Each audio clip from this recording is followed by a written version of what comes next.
We would like to give a huge thank you to our presenting sponsor for today's session, Town Fair Tire and Mark Jemison. We are very thankful for all of their support. We're able to offer this series at no cost, in part because of the generosity of presenting sponsors like Town Fair Tire, but also from the generosity of our presenters who are donating their time to teach and guide us. So we're thankful for Peter and the rest of our series presenters. We invite all of you to contact us if you have other ideas of great presenters, or if you wish to explore a sponsorship opportunity. We at Leadership at Hartford are launching a new vision, 2020 visionary sponsors, trying to get support for the entire year.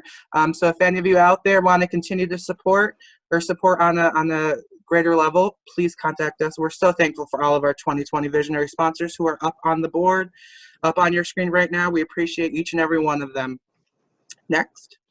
As always, if you like what you hear and you like what you're learning, please be active and engaged on our wonderful social media platforms. And without further ado, I will introduce our speaker. So this webinar is a little different from some of our other events. We're not going to have breakout sessions. It's going to be our presenter guiding us for a while, and then we'll have plenty of time at the end for question and answer. So as our presenter is talking, if you have a question that pops in mind and you don't want to lose it, feel free to add it to the chat box, and some of the LGH staff and I will be monitoring questions, and at the end I will be asking those questions. And if you feel I didn't do your question justice, please feel free to send me a private message and clarify, but we'll do our best. As always with technology, something will probably go wrong. We're going to be flexible, and we're going to have fun, and we're going to enjoy our topic today, inspiring hope in times of great uncertainty. So a little about our presenter, Dr. Peter DeLisle. For today's purposes, we're just going to call him Pete. He said that's fine, that's what he wishes. If you've not had the chance to visit our website and read his wonderful bio, there it states all of his amazing credentials and accolades are very, very impressive. I'm not going to go too deep into it because I want him to enjoy his time with all of you. But I do want to mention how Pete came to be a part of the LGH network. I think that's always great to make that connection. Our president and CEO, Ted Carroll, met Pete in the early 90s when Pete was presenting at a community leadership organization conference. And he gave a workshop entitled The Importance of Courage in Doing the Right Thing.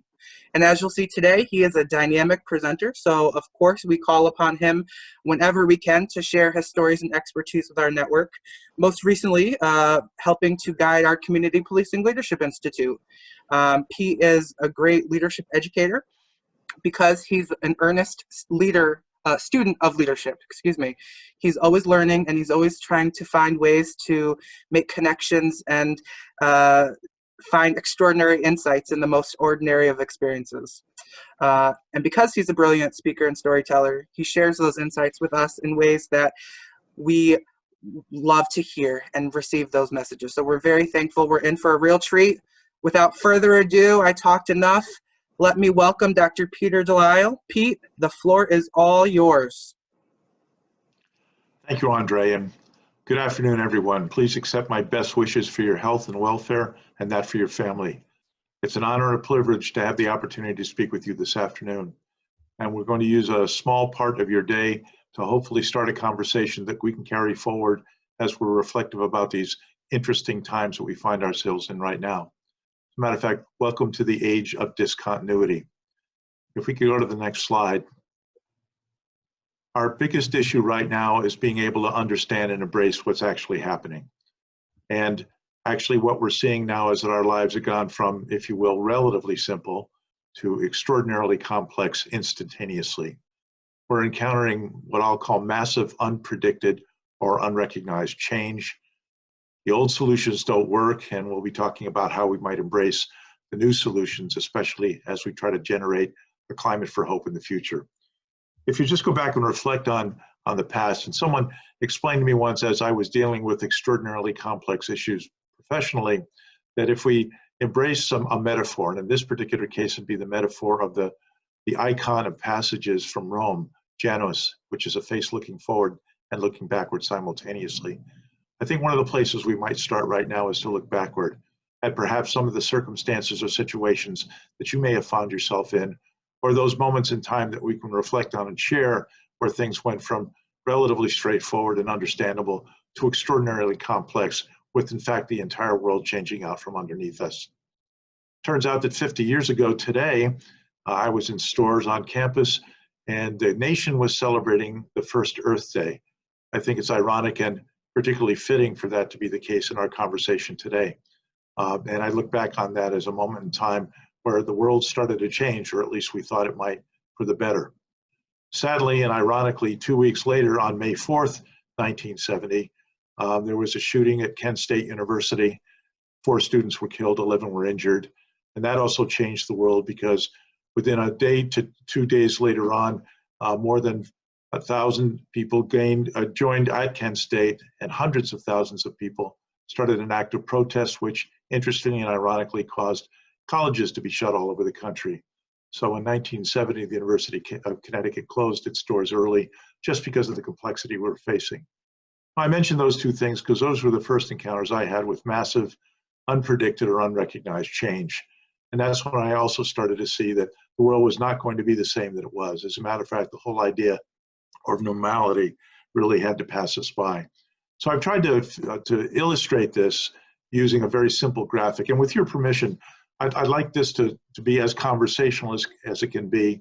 A friend of mine once said that learning is at its best and most useful when it's deadly serious and somewhat playful at the same time. So if you'll pardon me, I don't treat this with any less than the seriousness that it deserves, but maybe we can just lighten the tone a little bit from time to time in the course of our short time together.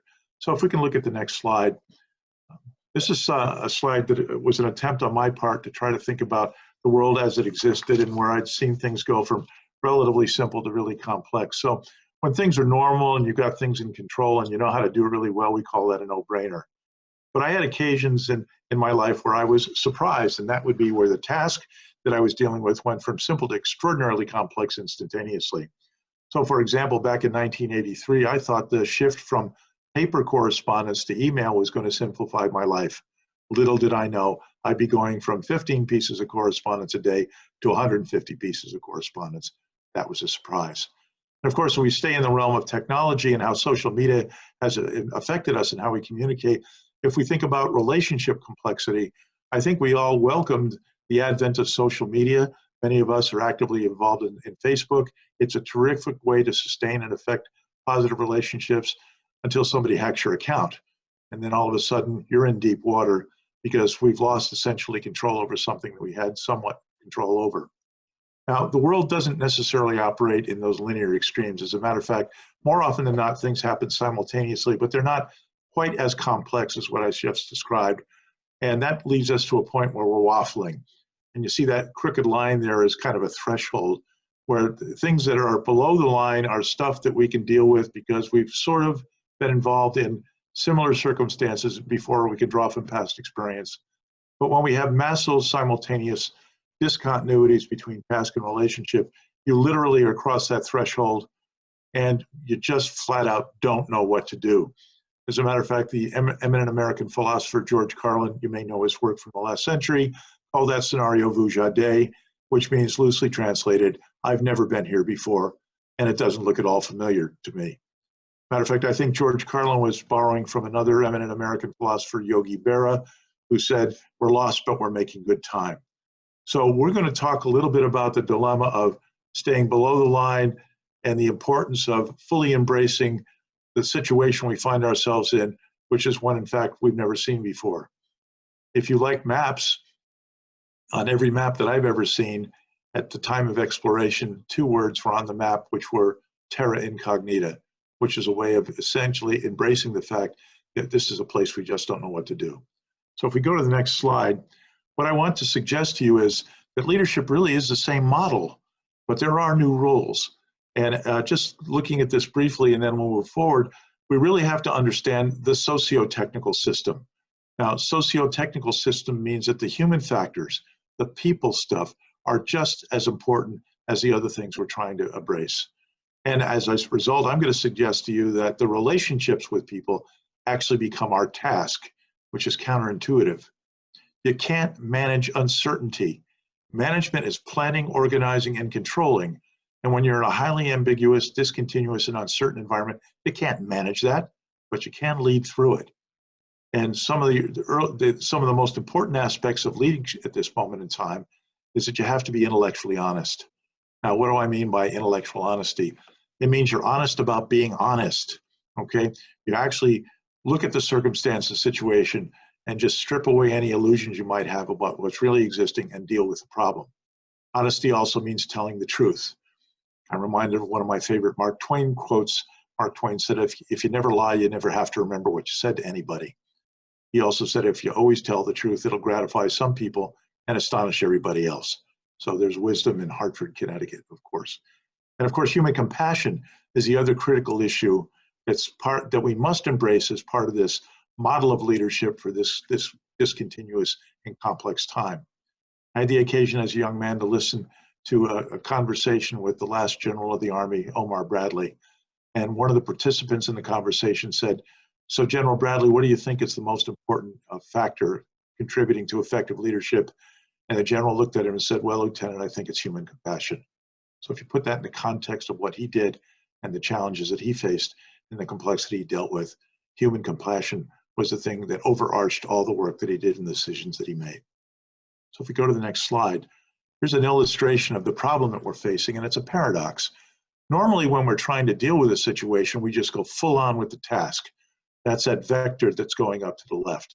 So the relationship issues oftentimes we consider to be secondary because we'll take care of the people stuff later. We got to get the job done. And in fact, some companies, comport themselves that way. Unfortunately, they generally don't survive long because you just have to have some dimension of balance in this thing. But as you see, as we go up that vector, I'm suggesting we have to pivot at this point in time and recognize and understand the fact that, as I said a couple minutes earlier, that the relationship becomes the task. And of course, the paradox is this: effective leaders know that you must balance task and relationship. You must be relentless in your pursuit of trying to get the best possible solutions you can possibly get done while sustaining effective relationships and caring for the people that you're involved in. Because the real issue here and the real fundamental conflict is time. You never get enough time. It's your only non-renewable resource. You can get more resources in task, you can get more resources in relationship, but simultaneously working together, time becomes a critical factor. Now, if we put this in a context right now that's in front of us, testing needs to be high task, but also PPEs need to be part of the task, and yet they're part of the relationship as well. And yet we may have all the resources we need to get the task done, but if our frontline people, our providers of services, the caretakers are exhausted, it's virtually impossible, regardless of how much equipment we might have. And yet we can see right now that we're struggling with trying to create and elevate both of those situations to the critical point where people really don't understand the full complexity of what we're dealing with. Now, that being said, if it can move forward, as I've looked back on a number of different circumstances, we go to the next slide now, let me speak to the issue of the absence of hope. Michael Maccabee started writing about leadership in the 1970s, and he's written some absolutely powerful books about the roles of leaders and the importance of leadership in a number of different things.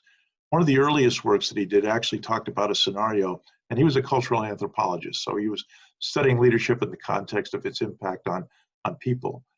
And so one of the first books that he wrote about, he talked about a phenomenon which in the 1970s was brand new, was called a positron emission tomography.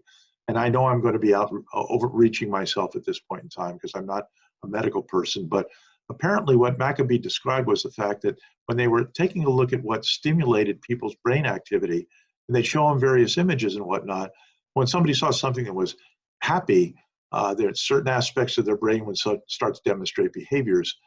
But the saddest part about it was, he said, when we showed someone a situation where there was a complete absence of hope, the brain stopped functioning effectively. That stunned me. And again, that was 25, 30 years ago that I first encountered that. But it talked to me about the issue of the fact that the human body actually needs this aspect of hope.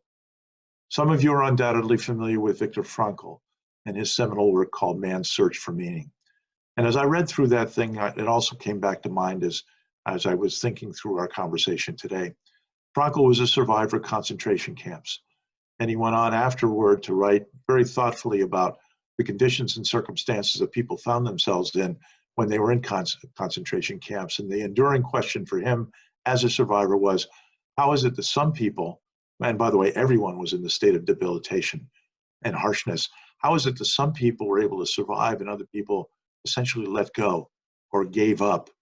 And what he observed as he stepped back from it was that one of the things that people who gave up did was they kept focusing on the injustice of why that was happening to them. And as a result, not being able to deal with that effectively, eventually just abandoned hope. And he said that those who in fact survived, no one thrived obviously, but survived, were the ones that essentially viewed the situation as a appalling condition that they had no control over, other than the fact they can control how they approach the situation and try to find meaning in the circumstance that they found themselves within. And apparently it was his estimate of the situation was that those that looked for meaning within the appalling circumstance were the ones that actually chose to survive going forward. He also quietly reflected on the fact that the highest form of leadership he saw there was when occasionally he'd see someone take their daily food ration and find the person that needed it more than they did. We'll talk a little bit about that act in a few minutes or so. So here we are, and we're taking a look at concepts like fear. Fear, of course, is something we should embrace and understand. We should be afraid. I mean, there's no reason to not be because of the circumstance we find ourselves within. But fear in turn could be paralyzing. And so being fearful is one condition. Being brave is recognizing fear, and as opposed to running from the thing, run at it. And we're starting to see acts of bravery all over. Courage, I'll talk about in a few minutes in a little bit more depth, is recognizing that bravery is an aspirational state, where courage is actually embracing the condition and putting yourself in a position where the consequences to you might not be acceptable. And of course, we see Desmond Tutu's comment there about hope. So the big question is, what are leaders called to do at this moment in time? And my hunch is that's why we're all together today. But if we could look at the next slide here, I'd like to try to illustrate some examples of what I think would allow people to embrace this idea and create this presence of hope. So we have a polarity here. Polarity is not goodness or badness, it's just extremes. One of the poles is self-interest, and that's where you're taking care of yourself and you're taking care of other people and you're paying attention to the things that help you survive and thrive, which is inherently good. The other polarity is self-sacrifice, and that's where you're acting on behalf of other people and putting yourself in a position where you're leading through your commitment to their success and welfare. You can see by way of illustration, I'm suggesting that leaders lean in the direction of self-sacrifice, but you can also see that there are some people in positions of responsibility who perhaps are more self-interested. Altruism seems to be the inflection point for us here. Altruism means that the benefits to others are greater than the cost, but in fact, leaders in the context of bravery and courage, as we've been witnessing on a day-to-day basis, find themselves taking self-sacrifice perhaps to a self-destructive place, and yet at the same time doing it because it's for them what they must do. They're called to do that.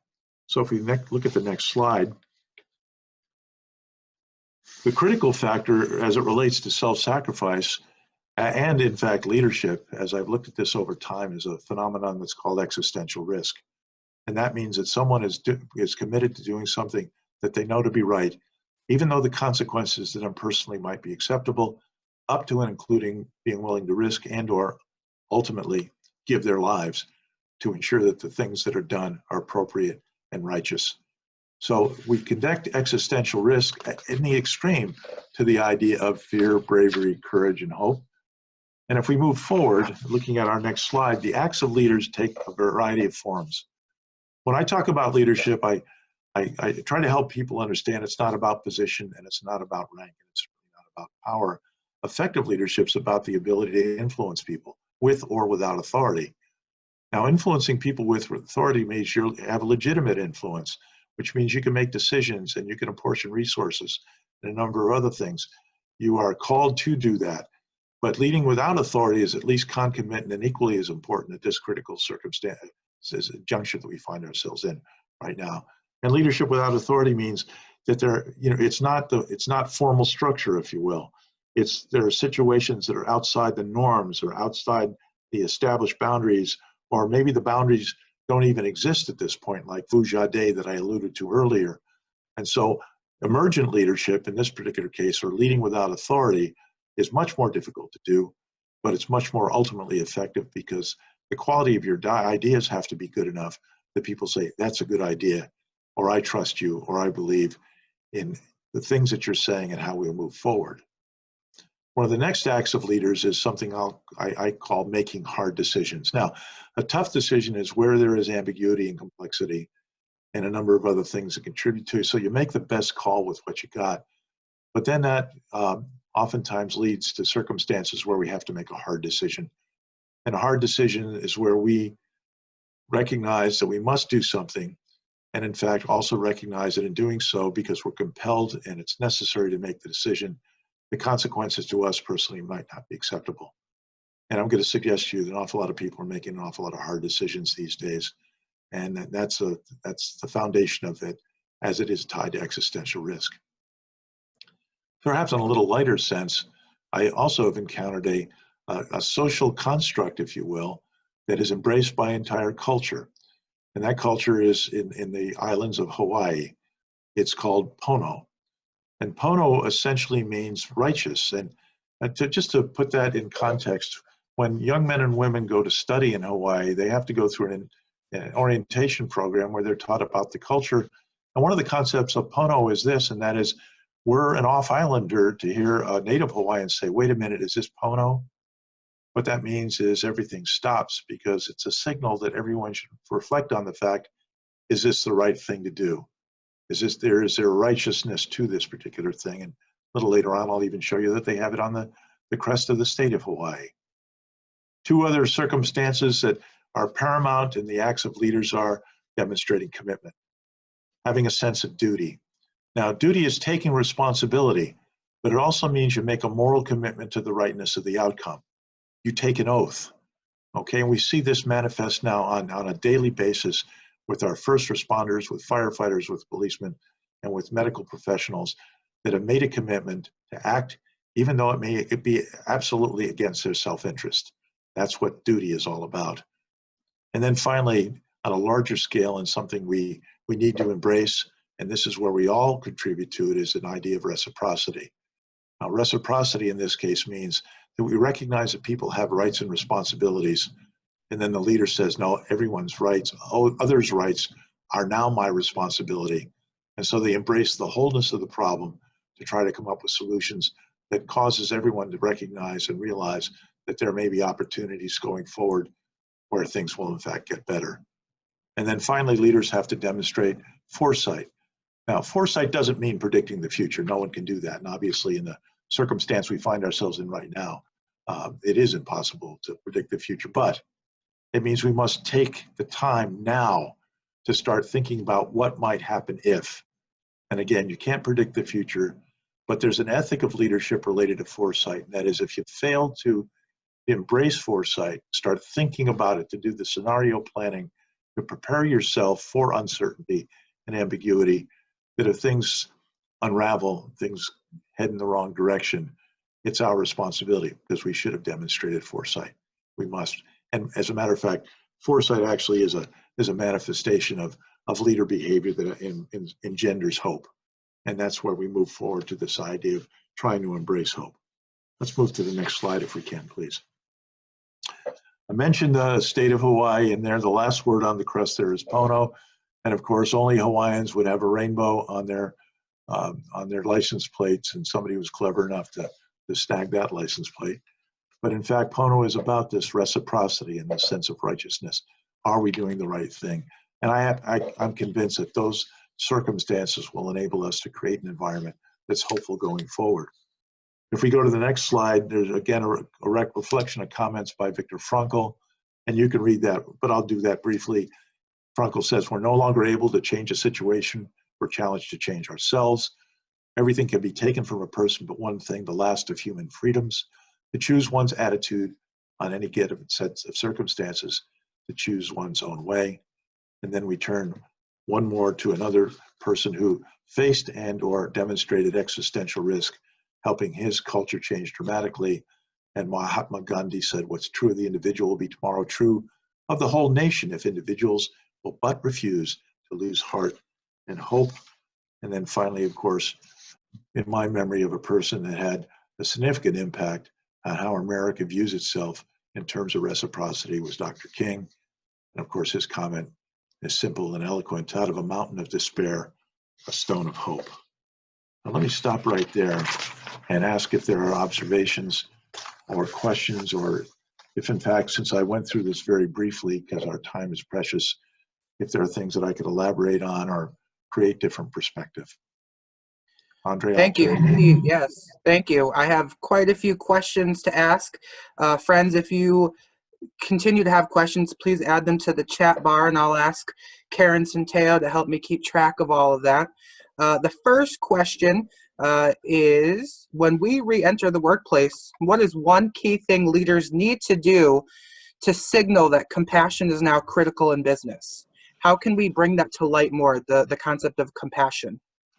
Well, that's a great question. I think certainly the leader must be forthright about this, and recognize and understand that each of us has our own individual experiences in the complexity of the circumstance. One of the ways of signaling that, I think, is for the leader, as I mentioned early in our conversation, to be intellectually honest. And one of the ways of demonstrating that, of course, is by recognizing that there aren't rules that in the past have applied to rules of the future. I like to joke oftentimes by saying that the leader has to have the courage to be able to say, I don't have a clue.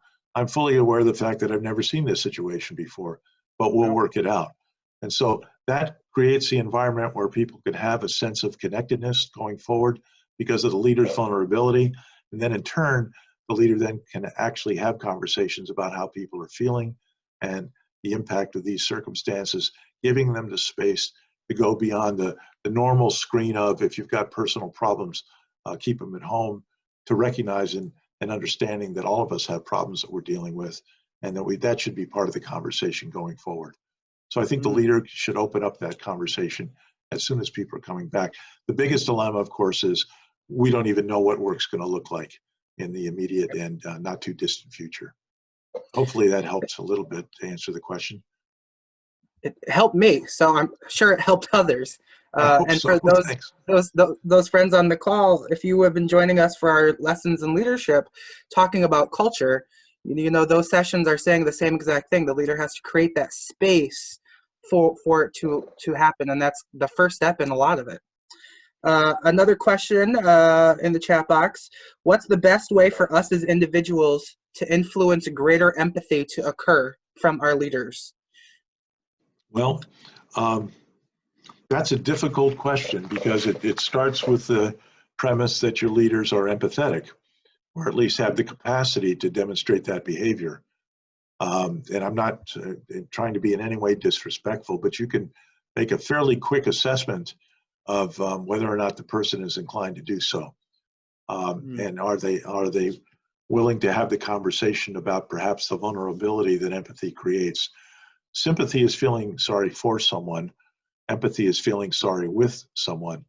So I would suggest that perhaps, if nothing more, that kind of casually have conversations about the impact of this circumstance on you and others, maybe create some conversation around that, and then ask the leader to demonstrate some of their observations and thoughts about how we can become more attuned to how people are dealing with the complexity that they're finding themselves within.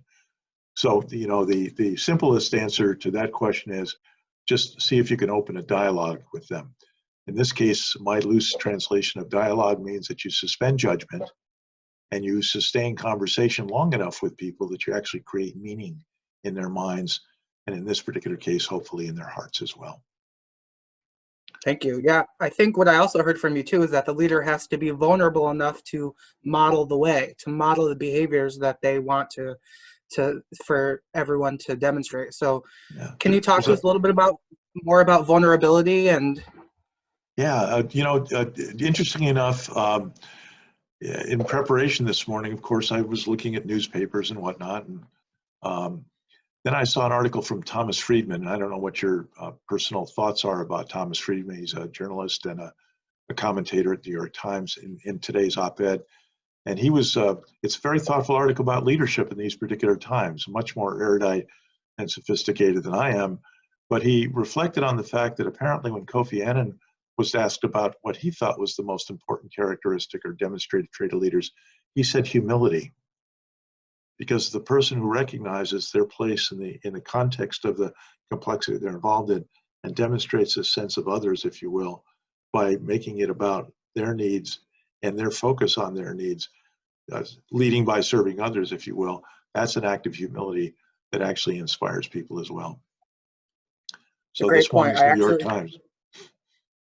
Thank you. That's a great point. I just wrote down the word humility on my paper. I think it's a great reminder. Questions are now coming in. I love it. Do you have any advice for recent college graduates during this time of uncertainty? Well, that's a really good question as well. In 1970, as I mentioned, after the disaster at Kent State, colleges basically shut down. So we've seen this situation perhaps in the past, but nowhere near as risky and as catastrophic as this one is. What I would ask you to do at this moment in time, because you are at a point in transition, is try to reflect upon what's happened to you up until this moment in time, thinking about the lessons learned and how you might consolidate your thinking about how you might approach the future. And then also in that context of foresight, start thinking about what might happen if, okay? And granted, after 4 years of school or graduate school, you were vectoring toward, a role and responsibility that you wanted to play in our culture and society. And obviously, many of those opportunities are not there right now. But developing this sense of preparedness would also assist you in being able to recognize opportunities as they arrive well in advance of them ultimately presenting themselves to you. There aren't going to be any college recruiting fairs for entering this world of complexity. So in this particular case, looking back at where you've been, consolidating on where you are right now, and then starting to prepare for the opportunities that may exist in the future. And in some cases with duties and responsibilities that hadn't existed a year ago, might be one of the ways of approaching this. I'm not even a college senior, and I felt inspired by that. So luckily, we are recording this, and so for all of you out there who know seniors that are feeling their feelings extra deeply in these difficult times, refer them to that. That was wonderful. Pete, I have another question. And Karishma, if you can go back to Pete's slide, the task relationship slide. Let's get that visual up. Our colleague Larissa would like to know more about how to transition from just focusing on the task to fully understanding that the relationships are the task. That's a wonderful question. Well, how can we do that as leaders? Well, I think the first and foremost, and if I can elaborate a little bit more on this simple model, is there's a counterintuitiveness to this. There's a paradox to it. You see, if the task is under control, oftentimes people think the way you become, if we make the center vector there, effectiveness or productivity or success or achievement of a goal or whatever, a lot of people are completely oriented to task. And of course, when they want to become more productive, in other words, move up that center vector, they tend to become more task-oriented, which means they burn people out in the process, not recognizing that, in fact, you need people with resiliency and the capacity to move forward. And so the counterintuitive aspect of the model is this: if the task's under control and you want to be more productive, if you will, or achieve your goals more rapidly and sustain activity toward those goals, as you work on relationship. That's the paradox. And if the relationship's under control, you work on task. And if I could animate this in your mind's eye, you going up the center vector is our goal, but the problem, and here lies our real challenge as leaders, is the real issue of this model is you want to be relentless in your pursuit of task. You don't want to give up on that in any way, shape, or form. But at the same time, you've got to be relentless in your development and sustenance of effective relationships as well, because you can't do the job unless you have both of those things existing. And of course, the problem is they can't exist at the same moment in time because they both occupy the same moment in time. So ideally, if you can visualize this, you need to be moving back and forth and creating a sense of dynamic balance between working really hard and taking really good care of your folks. Now, people first, when I presented this, they said, well, is that true? I mean, shouldn't it just be the bottom line or profitability or shareholder value? And I said, well, yeah, that's a certain way of looking at things, but my experience is that companies don't last very long, especially when they hit a rough patch. And yet the opposite is also true. If we're more worried about relationships than we are task, that's problematic. And we got to do both. And so somebody then pinned me down and said, where'd you learn that? Not to be ghoulish now, but frankly, I learned that in the Army. You've got to get your task done, but if you don't take care of your folks, anyway, that's enough said on that particular point. Hopefully that helps a little bit, Risa. She's shaking her head for those of you who can't see her, so you definitely did. Yeah, up and down. She's shaking her head up and down, not sideways, right? Yes. Another question from our friend Amanda. She says, you spoke about making hard decisions. Do you have any advice about the best way to communicate those decisions to those affected by them, impacted by them, affected? Oh boy. Well, these are all tough, Pete. I'm sorry, but we're going deep today. No, it's. I'm glad you're asking these questions because we don't prepare ourselves to make hard decisions. As a matter of fact, when we study leadership, oftentimes that's the big gap in the conversation. Hard decision, once again, by way of review, is that you have to do something. You're compelled to do it. You know that if you fail to do it, there could be loss, and even and on a larger sense, even catastrophic failure. Okay, and our natural reflex is to shy away from making those decisions, but you must make the decision, and here's the catch. You also know the consequences to you personally might not be acceptable. And so in this particular case, as we enter these circumstances, I think it's important to be completely honest with people about this and tell the truth and say, look, this must happen. It's intuitively obvious for it to happen, and yet I recognize that there's a significant amount of risk. And I'm going to make this decision, and I'm going to place myself in the pathway to recognize and understand that I bear full consequences for this. The best job description I ever had in my life was when my boss said to me, Pete, you're responsible for everything this organization does or doesn't do. And I looked at him stunned, and he said, yeah, that's right. If everything goes right, it's just you're just doing your job. He said, if anything goes wrong, it's your fault. You understand the limits of your responsibility. I was stunned, but also he helped me understand some things pretty clearly. One of which was that I could delegate certain things in terms of trying to get things done, but I absolutely had to rely on the help of other people. And yet at the same time, I couldn't delegate ultimate responsibility for the consequences. And so if that helps frame the problem, I think it's reasonable to talk with people and say, look, this is a hard decision and we must move forward. And I think people will, if in fact the condition of trust exists at that moment in time, people will understand. They'll also recognize that you made the call. That will enhance trust. But the negative consequences, if you fail to make the call, other people are going to recognize that you equivocated, and that will diminish any effectiveness going forward for any decision that you try to make. Yeah. Wow. Thank you. Sure. Another question from Stephen Ristow. You mentioned the likelihood of a changing workplace in the future. What dreams or visions can you offer about the potential positive changes in work as we move forward? Oh Sorry. boy. No. Stephen, thank you. I'm going to refer you to Michael Maccabee's book that I made allusions to a little earlier. The actual title of the book was Why Work? And then the subtitle was called Leading the New Generation. And he talked about the shift away from, I go to work for a company for 25 years, I retire with a pension, and I sustain my loyalty going forward. And it's all very linear and sequential, to a nonlinear world where people work based upon what compels them and where they effectively can make a contribution. And so I think that what's going to happen, first and foremost, is we recognize that maybe just the entire nature of work will restructure itself.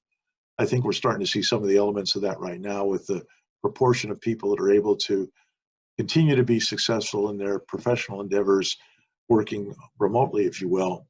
But of course, you've seen this, I'm sure, and I think this is one of those circumstances we must embrace is work. It comes in all different shapes and sizes, and those of us that are privileged enough to have the wherewithal to work remotely, if you will certainly be part of this thing. But I think we have to recognize that the structure work is going to change as well, and then try to create an environment where we honor those things. We honor those people that are doing the jobs that in the past we might have not thought to be particularly valuable. That's part of our conversation right now in terms of affirming the work that people are doing, or otherwise we might have thought we're at the bottom strata, if you will, of contribution to society, and then elevating all nature of work going forward. So we recognize that that sanitation worker, if you will, who's taking care of removal of trash and other types of things, is significantly important in what we do, and start to recognize and understand that we move away from kind of a hierarchical view of work and relying purely on meritocracy, and start taking a look at the meaning and purpose of work and how people can actually find dignity in what they do, and then the rest of us celebrate what they do going forward. I don't know if that helped or not.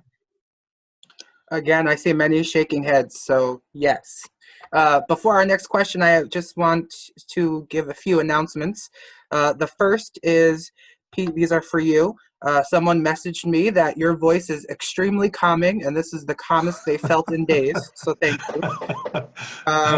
The second one is we have a few veterans in the audience today, and they gave you a shout out, and they said, "Go Army!" So I love all the connections we are making. That's right. And a bunch of people are asking if we are going to post, if we can email the PowerPoint to people. So Peter, you and I can have a conversation offline to see how much of this you're willing to share with us, but we will be sending friends stuff, or they can just hop on our website and rewatch this. I know I probably will come back on for those great nuggets of info to keep with me. So moving on. I can respond, Andre. I can respond now. Please share if this is useful and informative. Please share it with whomever is interested. I just saw so many smiles get bigger, so I think we're all appreciative of that. Thank you, Pete. Sure. All right, back to questions. From Howard, how can leaders convey a realistic sense of optimism in spite of all of this uncertainty? Then he goes on to say, Pollyanna sense of optimism, question mark? No, I remember Pollyanna. Well, no, you're probably not old enough. Was one of the first Disney movies. Pollyanna, or the metaphor, suggests that you see, sunshine behind every dark cloud. Now, I'm not trying to diminish that in any way, but now we get back to this issue of intellectual honesty and how we approach these circumstances. I would advocate that again, starting from the premise that we really don't have a solution to this particular problem. And I think I mentioned earlier, I think the best leaders I've seen are ones who are willing to admit to others that they're fully aware of the fact they don't have a clue. But then their next statement is, yeah, but we're going to work this thing out. And if you take a look at history, when people had to deal with extraordinarily difficult consequences and circumstances that they had never encountered before, when the person stepped up and had aspirations that were positive for the future in some way, or expressed a desire or a wish for things to get better, whatever better will look like, but different than where we are now, that inspire a sense of optimism, if you will, and then engage people in planning for a better future, like the foresight that I mentioned a little earlier. I think that could have a significant role to play, but it starts with being candid. Think back to all the circumstances that over the generations now we've encountered where these discontinuities in the world seem to change out from underneath us. Each of us in a generation probably can remember circumstances. Frankly, I remember when President Kennedy was assassinated. That changed how my generation looked at the world. As we move forward, and Dr. King, in the same few years a little later on, other things occurred. 3 Mile Island, if you remember that, Hurricane Andrew, Obviously, 9/11 touched everyone's lives. But then we have the hurricanes and the simultaneous storms of Katrina and Rita and the devastation that that demonstrated, the Deepwater Horizon. All those were situations where it was catastrophic loss. Perhaps we might have argued that we should have seen it coming. But in this particular case, being able to understand the discontinuity, also we can go back and perhaps even listen to the stories of some people who stood up and say, no, we can make sense out of this going forward. Let's embrace where we are now. It's all right for us to be fearful, but let's run toward a positive solution for the future, even though we may be, as the cliche is, building the bridge as we're walking across it. I don't know if that helps or not. Thank you. Yes.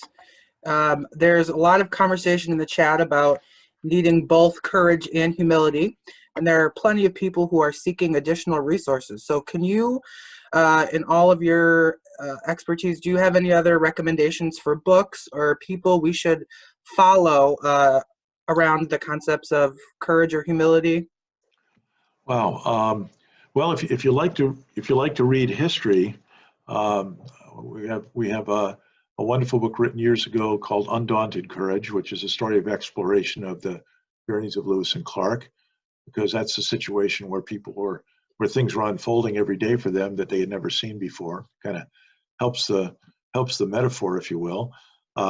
If you want to take a little bit lighter look at that, just go back and look at reruns of the early Star Trek. And of course, the introduction each week was Space, the Final Frontier. These are the voyages of the Star. You go, well, you can fill in the rest. I find that reading history for me gives me perspective because it helps me understand and talk about what real people did in real situations. And so there's some inspirational books out there now, and you can turn to that. There's classics, there's scripture, and oftentimes the manifestation of hope through scripture is a way of helping us ground it in our personal practices and systems of ethics as well. I should have made a list. I'm belying the myth that I was a college professor, Andre. I will come up with a list of books that may, and or at least resources that may in fact be useful to you. But if nothing more, I just recommend that you also open up conversations with your friends and maybe disarm yourself to the point where you can say, well, what do you think? Or what are the things that may have guided you in your desire to try to make things better? And of course, plug for Leadership Greater Hartford. There's dialogues going on even in these really awful times. So keep your communication lines open with your colleagues and friends. Thank you. Thank you. I look forward to seeing that book list. In fact, as a staff today, we're emailing back and forth books that we're all reading and things we're all doing to stay active and engaged. So it's very timely. And I'm sure many of our books will also be on your list as well. Well, Andre, could I ask that we'd make this kind of a group project and then just start a running list of things that people think would be fun to read and look at?